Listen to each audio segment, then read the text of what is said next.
माननीय एकनाथरावांनी आपल्या पत्रकार परिषदेमध्ये काल परवा आपली भूमिका अत्यंत स्पष्ट आणि निस्संदिग्ध शब्दामध्ये सांगितली की तुम्ही जो निर्णय घ्याल तो आम्हाला मान्य आहे आणि ज्येष्ठ नेतेपासून तो निर्णय घेतील तो आम्हाला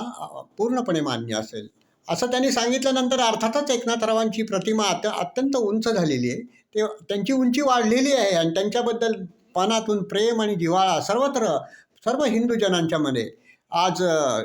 समावलेला दिसतो.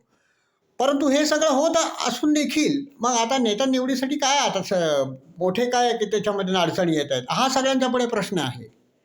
हा प्रश्न जो आहे तो सुटत नाही तोपर्यंत हे जे रहस्य आहे ते कायम राहणार आहे की देवेंद्र फडणवीसांना मुख्यमंत्री